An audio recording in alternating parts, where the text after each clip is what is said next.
మన ఛానల్ ద్వారా పప్పీస్ కొనాలనుకుంటున్నారా? పప్పీస్ని ఏ విధంగా కొనాలి అనే ప్రాసెస్ మొత్తం వీడియోలో ఉంది, చదవండి. చదువురాని వారు చదువుకున్న వారితో చదివించుకుని వినండి. మీ పెట్స్ని మా ఛానల్లో అమ్మాలి అనుకుంటే వీడియోలో కనిపిస్తున్న వాట్సాప్ నెంబర్కి వీడియోస్ పంపించండి. Hi friends, welcome to our channel. ఈరోజు మీకోసం black coat double bone German shepherd puppy అనేది అమ్మకానికైతే తీసుకురావటం జరిగింది. ఓన్లీ సింగిల్ మేల్ పప్పీ అమ్మకానికైతే ఉంది. పప్పీ యొక్క ఏజ్ వచ్చేసి 40 days.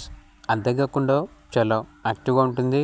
ఎటువంటి హెల్త్ ప్రాబ్లమ్స్ అనేవి ఏమీ లేవు. ట్రాన్స్పోర్టేషన్ ప్రొవైడ్ చేస్తారు. పప్పీ ఉన్న లొకేషన్ వచ్చేసి వైజాగ్, ఆంధ్రప్రదేశ్. ఓనర్ నేమ్ వచ్చేసి కిషోర్. ఇక పప్పీ యొక్క ప్రైస్ వచ్చేసి కస్టమర్ కాల్ చేసినప్పుడు మేమే చెప్తా ఉన్నా ప్రైస్లో డిస్కౌంట్ అనేది కూడా ఇస్తాము, బెస్ట్ ప్రైస్కే ఇస్తాము అని అయితే చెప్పడం అయితే జరిగింది. ఇక పప్పీ కావాలన్న వారు ఈ వీడియో కింద టైటిల్లో ఓనర్ నెంబర్ అనేది డిస్ప్లే చేయడం జరిగింది. ఓనర్కి కాల్ చేయండి. అలాగే ఛానల్ని ఇంతవరకు సబ్స్క్రైబ్ చేయకపోతే సబ్స్క్రైబ్ చేసుకోండి. Thank you, by by.